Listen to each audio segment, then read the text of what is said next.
Welcome to in depth study. चलिए आज 19 दिसंबर के कुछ डिस्कशन स्टार्ट करते हैं। सबसे पहला क्वेश्चन क्या है, ग्लोबल इकोनॉमिक फ्रीडम इंडेक्स 2020 निम्नलिखित में किसके द्वारा जारी किया गया है। तो क्या लग सकता है, इसमें आपको एक बार अंदर लग सकता है कि वर्ल्ड इकोनॉमिक फोरम है। तो यहाँ पे ध्यान रखिएगा, इतनी ये संस्थाएं इस इंडेक्स को नहीं निकालती। कौन से निकालती है कनाडा के फ्रेजर इंस्टीट्यूट थिंक टैंक, और यहाँ की लोकल एनजीओ नई दिल्ली के एनजीओ से मिल के साथ में निकाला था। इतना इम्पोर्टेंट नहीं है, मगर याद रखिए ये संस्थाएं नहीं निकालती। तो पहला क्वेश्चन का कौन सा हो जाएगा, option number D. Question number दूसरा देखिए क्या है, निम्नलिखित कथनों पर विचार कीजिए और क्या बताना है कौन सा सही है। ठीक है, कथन बताइए। क्रॉस पैथी एक पद्धति है जिसमें एलोपैथिक दवाओं के साथ साथ होम्योपैथिक और आयुर्वेदिक दवाएं दी जाती हैं। तो बिल्कुल सही, क्रॉस पैथी। नाम क्यों है क्रॉस पैथी, इसी वजह से दो चीज़ों में क्रॉस मिक्सिंग कर दी गई। तो पहला ये हो गया, सही है। दूसरा क्या है, central council of Indian medicine स्वास्थ्य और परिवार कल्याण मंत्रालय के तहत एक वैधानिक निकाय है जो भारतीय चिकित्सा में उच्च शिक्षा की निगरानी करता है। तो यहाँ पे क्या है, ये गलत है। यहाँ पे क्या, आयुष मंत्रालय। ठीक है, ये आयुष मंत्रालय के तहत, तो ऑप्शन नंबर 2 गलत हो जाएगा। तो सही क्या होगा, पहला ए ऑप्शन। ये इंपॉर्टेंट क्वेश्चन है, ध्यान से पढ़िएगा। ग्रीन क्लाइमेट फंड के बारे में निम्नलिखित कथनों पर विचार कीजिए। तो ग्रीन क्लाइमेट फंड है, तो पहला कथन क्या है, निम्नलिखित ग्रीन क्लाइमेट फंड विकास का सबसे बड़ा समर्पित फंड है जो विकासशील देशों को ग्रीन हाउस गैस उत्सर्जन को कम करने और जलवायु परिवर्तन पर प्रतिक्रिया करने की उनकी क्षमता को बढ़ाने में मदद करता है। आपको नहीं पता तो आप इसको वैसे नाम से तो पता चल जाए कि भाई ये होना चाहिए, तो पहला तो इसका होगा। ठीक है, क्या है दूसरा, क्या है, ये विश्व बैंक द्वारा स्थापित किया गया है। तो ये ऑप्शन हो जाएगा गलत, क्योंकि इसे किसने स्थापित किया गया, UNFCCC 2010 में स्थापित होते। ठीक है, तो ऑप्शन नंबर दूसरा जैसे ही आप गलत करेंगे तो आपके पास कौन सा बचेगा, 134 या 13। तो चौथा देख लीजिए। चौथा क्या है, GCF तंत्र के माध्यम से पूर्ण समर्थन अनुदान के माध्यम से दिया जाता है। पूर्ण समर्थन अनुदान का मतलब है कि अनुदान सिर्फ दे दिया, उसके बाद रिटर्न नहीं लेते और देशों को वापस भुगतान करने की आवश्यकता है। तो गलत। GCF में क्या होता है, अनुदान भी देता है, ऋण भी देता है रियायत में। तो ये चौथा ऑप्शन हो जाएगा गलत। तो चौथा गलत हो जाएगा, तो पहला तीसरा ऑप्शन सही हो जाएगा। तीसरा पढ़ लीजिए क्या है, यह उन समाजों की आवश्यकताओं पर विशेष रूप से ध्यान केंद्रित है जो विशेष रूप से अल्प विकसित देश, स्मॉल आइलैंड, डेवलपिंग स्टेट और अफ्रीकी राज्य जलवायु परिवर्तन के प्रभावों के प्रति अत्यधिक संवेदनशील है। तो तीसरा तो सही है। क्वेश्चन नंबर चौथा देखिए क्या है, गोल्डीलॉक जोन के बारे में निम्नलिखित कथनों पर विचार कीजिए। यहाँ पे क्या बताना कौन सा सही है, तो कथन पढ़ लीजिए क्या है, गोल्डीलॉक जोन एक तारे के चारों ओर का वह क्षेत्र है जहां आसपास के ग्रहों की सतह पर तरल जल की उपस्थिति के लिए ना तो अधिक ठंडा और ना ही अधिक गर्म हो।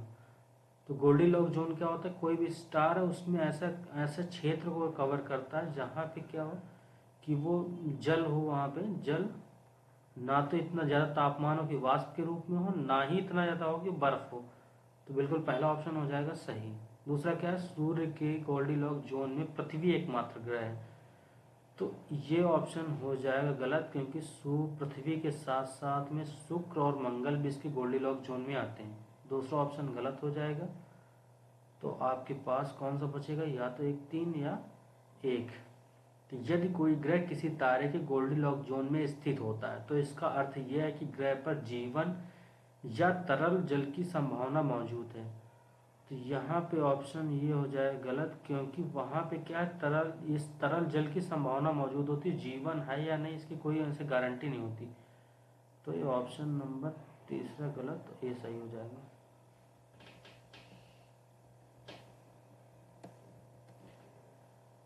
आप क्वेश्चन पढ़िए, जीरो कूपन बॉन्ड के बारे में निम्नलिखित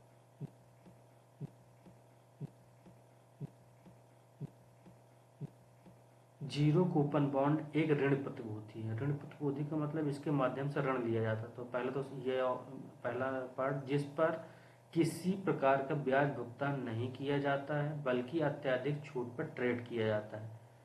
परिपक्वता, जब बॉन्ड को उसके अंकित मूल्य पर भुनाया जाता है तो लाभ प्राप्त होता है। तो इसमें क्या होता है कि जीरो कूपन बॉन्ड को एक फेस वैल्यू होती है, जैसे कुछ भी वैल्यू 120 रुपये इसकी वैल्यू है, तो इसको क्या कहते हैं 100 रुपये पे बेच दिया जाता है। तो जब इसकी परिपक्वता अवधि पूरी हो जाती है तो 120 लौटा दिया जाता है, तो उसे 20 रुपये का लाभ हो गया। यहाँ पे किसी तरह का ब्याज देने की बात नहीं होती, इसलिए इसका नाम जीरो कूपन है। तो पहला हो जाएगा सही। ये विशेष प्रकार के बॉन्ड होते हैं जो केवल केंद्र सरकार द्वारा विशेष रूप से किसी संस्था को जारी किए जाते हैं। तो दूसरा ऑप्शन हो जाएगा गलत, पहला सही है, ये ऑप्शन सही है। निम्नलिखित में से कौन एक राज्य के राज्यपाल को दी गई विवेकाधीन शक्तियां हैं? ठीक है, तो विवेकाधीन शक्तियों में क्या है? मंत्रियों की नियुक्ति। तो आप ये दूसरा ऑप्शन जानते हैं कि मंत्रियों की नियुक्ति में तो इसका कोई विवेकाधिकार नहीं होगा, ऐसे हम तो अपने मन के मंत्री रख लेंगे, तो दूसरा ऑप्शन गलत हो जाएगा। तो दूसरा जैसे ही गलत करेंगे तो पहले तीसरा आपको मिल जाएगा।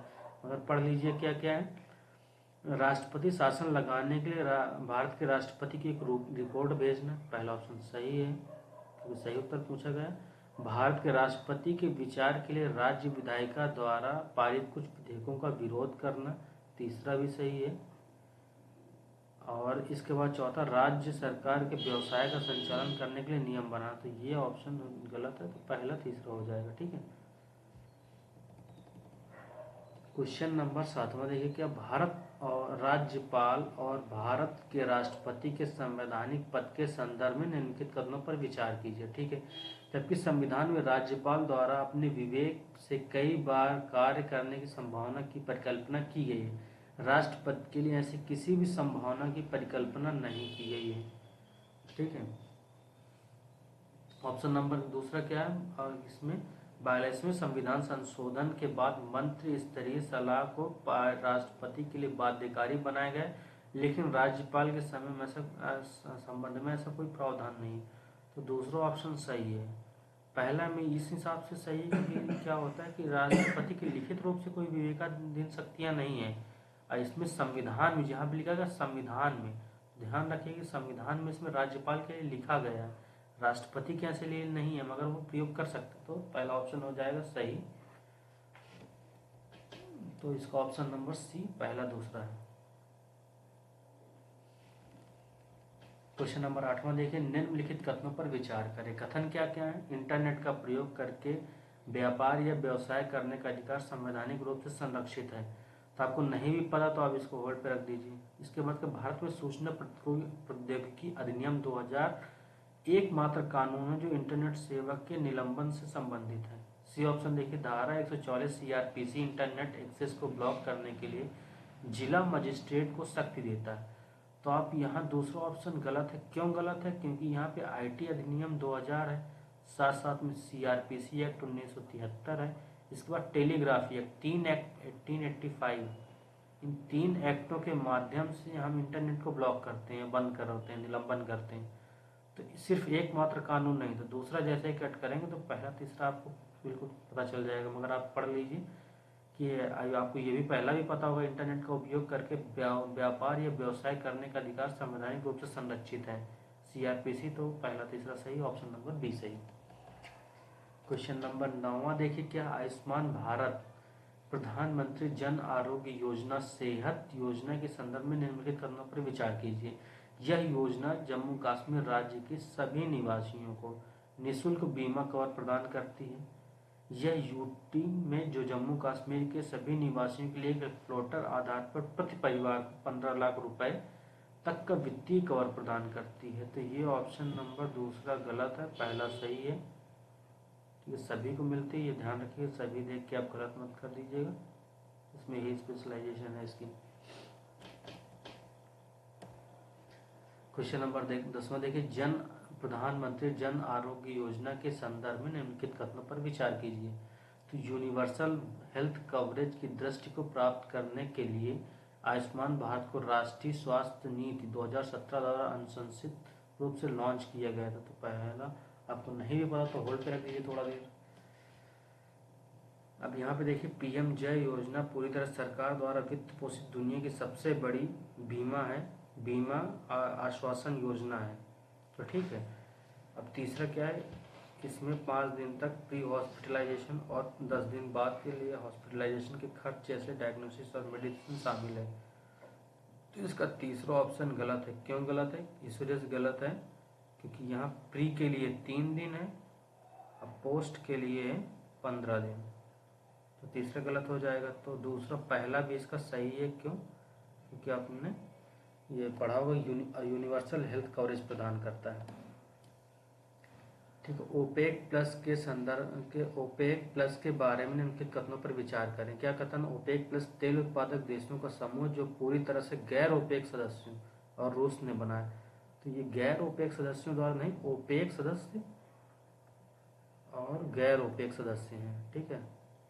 जैसे रूस हो गए, अजरबैजान, ये सब। तो पहला ऑप्शन गलत हो जाएगा। ओपेक प्लस का उद्देश्य एक बहते बाजार, मतलब जो फेल होता बाजार है, को पुनर्जीवित करने में मदद के लिए उत्पादन प्रतिबंध लगाने का। तो दूसरा ऑप्शन सही हो जाएगा। ऑप्शन नंबर बी सही है।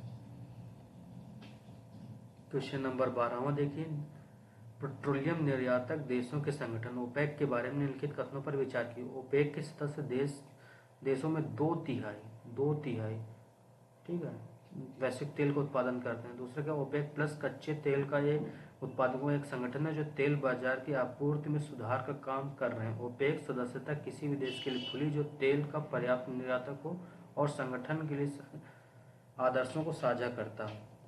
तो इसका क्या है, यहाँ पे आप ध्यान रखिएगा 2/3 नहीं है, उत्पादन के लिए 44%, मतलब 50%, मतलब 1/2 से भी कम है। ठीक है।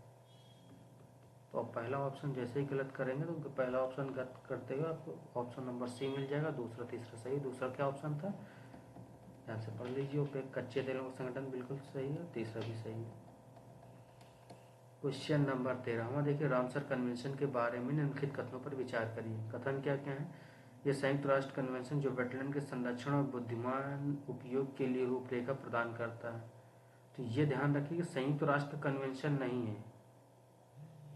तो ऑप्शन नंबर पहला हो जाएगा गलत। जैसे ही पहला गलत हो जाएगा तो दूसरा चौथा हो जाएगा। ठीक है। अब तीसरा देखिए, दूसरा चौथा हो सकता है या दूसरा तीसरा चौथा हो जाएगा। तो तीसरा ध्यान से पढ़ लीजिए, यह भूमिगत एक्वीफायर और मानव निर्मित वेटलैंड, तो यहाँ पे हम लोग पढ़ते हैं ना मानव निर्मित वेटलैंड साइटों को वेटलैंड माना जाता है, तो इसमें लिखा नहीं माना जाता। तो ऑप्शन नंबर तीसरा वैसे ही गलत हो जाएगा। तो दूसरा चौथा हो जाएगा। ऑप्शन नंबर बी सही है। क्वेश्चन नंबर 15वां देखिए, भारत के देवघर वेटलैंड कॉम्प्लेक्स के बारे में निम्नलिखित कथनों पर विचार करें। क्या कथन है, यह एक उच्च ऊंचाई वाला वेटलैंड परिसर है जिसमें 2 प्रमुख जलप्रपात हैं, मतलब कि 2 वाटर बॉडीज मिलती हैं। ठीक है। भारत के लद्दाख में चांगथांग क्षेत्र में स्थित है। यह एक महत्वपूर्ण पक्षी क्षेत्र है और मध्य एशिया फ्लाईवे के एक महत्वपूर्ण मंच है। तो तीनों ऑप्शन इसके हैं सही, पहला दूसरा तीसरा। ऑप्शन नंबर डी सही है। क्वेश्चन नंबर 15वां देखिए, निम्नलिखित कथनों पर विचार करें। कथन क्या है, वर्तमान में भारत के 2 वेटलैंड मॉन्टेक्स रिकॉर्ड में बिल्कुल जो रामसर सूची या रामसर सूची के हिस्से के रूप में माने जाते हैं। तो पहला ऑप्शन सही हो जाएगा। दूसरा क्या, लोकटक झील को मॉन्टेक्स या मॉन्ट्रियल रिकॉर्ड में रखा गया था लेकिन बाद में हटा दिया गया। तो लोकटक झील को नहीं है, हटाया किसे कहता है, चिल्का को। तो ऑप्शन नंबर हो जाएगा दूसरा गलत। तो कौन सा सही हो जाएगा, ऑप्शन ए सही हो जाएगा। Thank you for discussion.